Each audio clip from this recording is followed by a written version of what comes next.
So I videoed yesterday this big, lots of information. And then I was sitting last night with the kids, and all of a sudden I thought, you need to redo that. So, take two. I'll start by saying, this is my story from my perspective, the way I remember it, the way I felt about it. And so as this story progresses and you start to sort of be in the story for my children, it may be different than how you saw it. And that's okay. We all see different events from our own lens. And so we're going to tell the story a little different simply because we saw it from our perspective. Talking to one of my kids this last week, and they were saying, you know what, Mom, you should do some videos that kind of tell your story. Because when my mom passed away, I was left with a lot of questions. I knew a lot because I had spent quite a bit of time asking about things. And so she had told me a lot of stories, but there was a lot that I wished I had known. And if I had known that she was not going to be around, I might have taken the time to have learned those things. And so I thought, that's a pretty good idea. I'll start by saying everyone obviously has two sets of grandparents. They're maternal and paternal.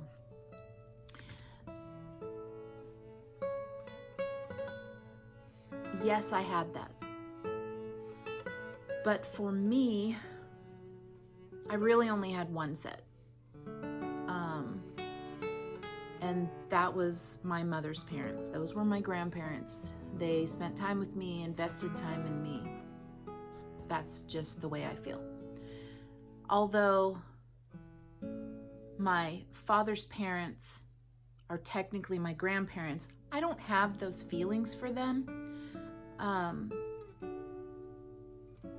yes, it's a sadness, but it's just the way things were. My parents divorced when I was young, and so my grandparents, my mom's parents, stayed in my life. My dad's parents made a choice, and yes, they made a choice. And I've had family members say, well, it was a different time. Well, yes, it was a different time, but there are plenty of people in the world who had grandparents who invested in them. So I make no excuses for anybody who made a choice not to be a part of a child's life. It wasn't my fault. I didn't make the choice to be who I was in the family that I was. And I that's not to say that I have a lot of hatred or anything like that. It is to say that I don't have those family feelings for them. And so I will frequently refer to them as my dad's mom or my dad's dad. And that's not out of disrespect. It's simply out of, that's just the way I feel. I'm going to include them in this story because it's part of the history. Okay. This was my great grandmother. It was my dad's grandma. She was a school teacher. And I do remember when we would visit my dad, often we would drive out to his aunt's house and we would visit there. And she had like a little trailer, just like a little camping trailer almost on the property there. And that's where she lived. She was very stern. And maybe that came from her teaching days, I don't know. But I remember she had what to me was one of the old Sears and Roebuck's catalogs. For her, it was something that she had saved from when she was a young girl. And that was so cool. But she would allow me to go through, leaf through the pages, as long as she would give me a very stern talking to first. I was very careful with it. And so I was always so afraid to rip a page or, anything. She passed away when I was 13. And those are really the only memories I have of her. My dad's father was named James. He was in the military in World War II.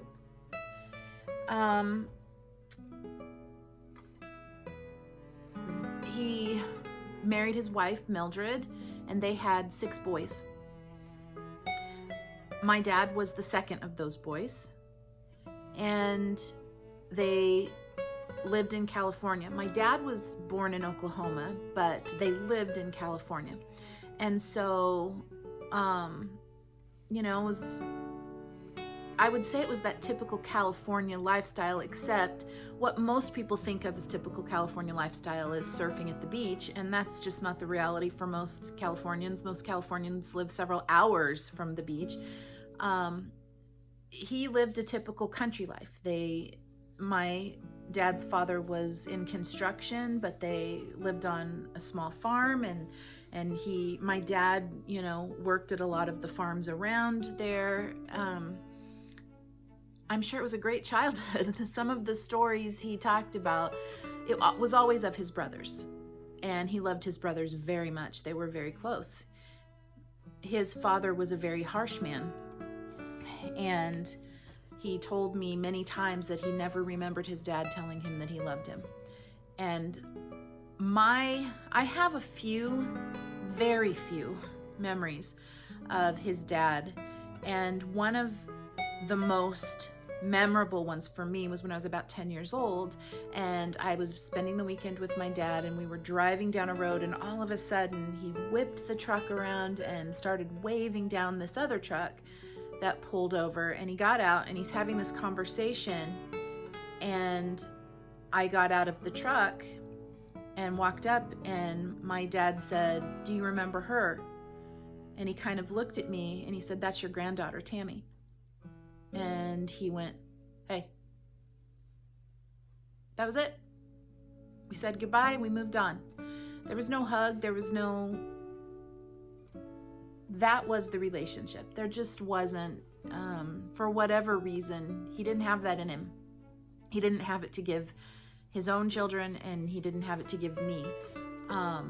Whether or not some of my cousins got that, I don't know. I do know that when I moved here, there were a lot of pictures that had come from my dad's mom of cousins. So whether or not she was involved in their life, it sure seemed like it, but she chose not to be a part of my life.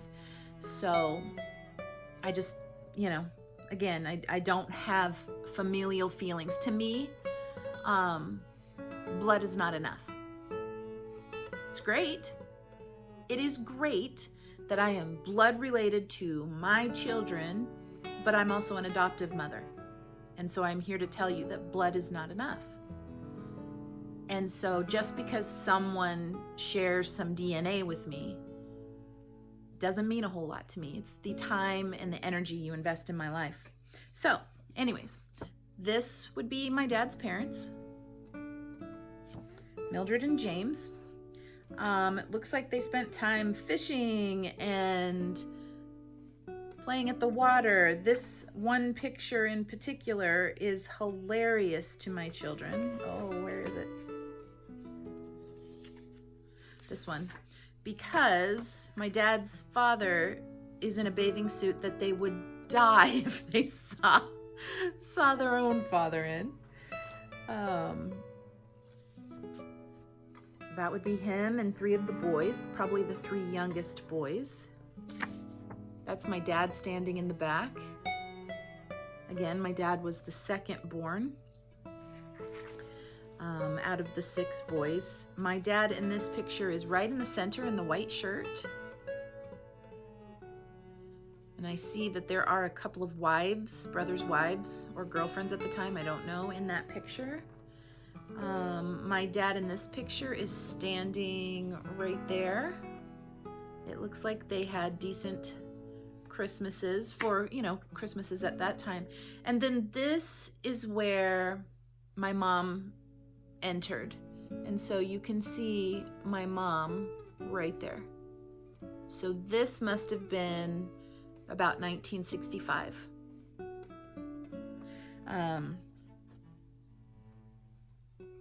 I don't have a lot of stories to tell of my dad's parents.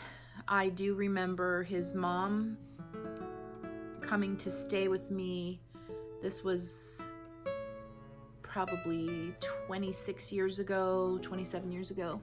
I think we lived in Reno at the time, and my dad called and said, "Hey, she really wants to visit you." And I said, "Okay, she can see the kids and all that." And so she came, and she really had no interest in us. I came to realize she needed a place to stay so she could go gamble at the casinos there. And I swore to myself I would never let that happen again.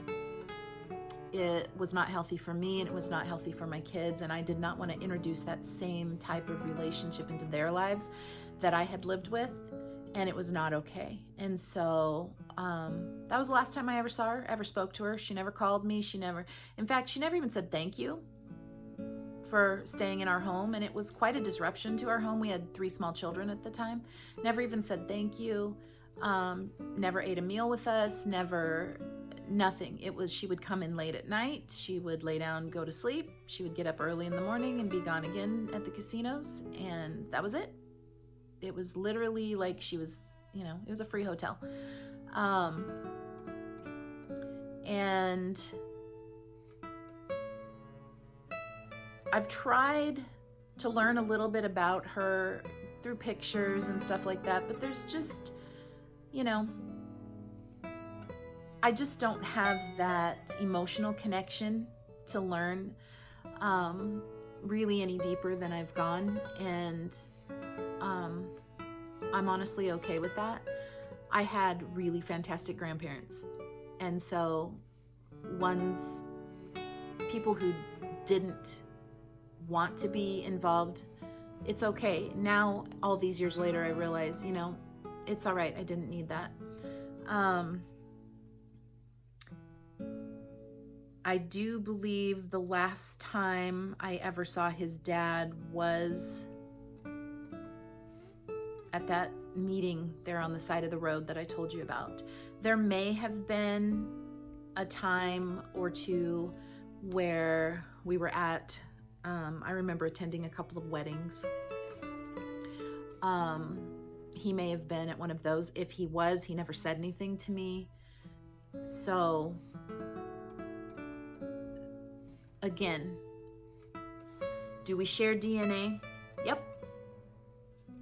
Did I grow up with that last name? Yep. But do I have a feeling of family, or that I owe them some kind of respect? Or I don't. I mean, I wouldn't a stranger. I wouldn't go up to a stranger and disrespect them. I wouldn't them as well intentionally. I just don't have any kind of close feeling.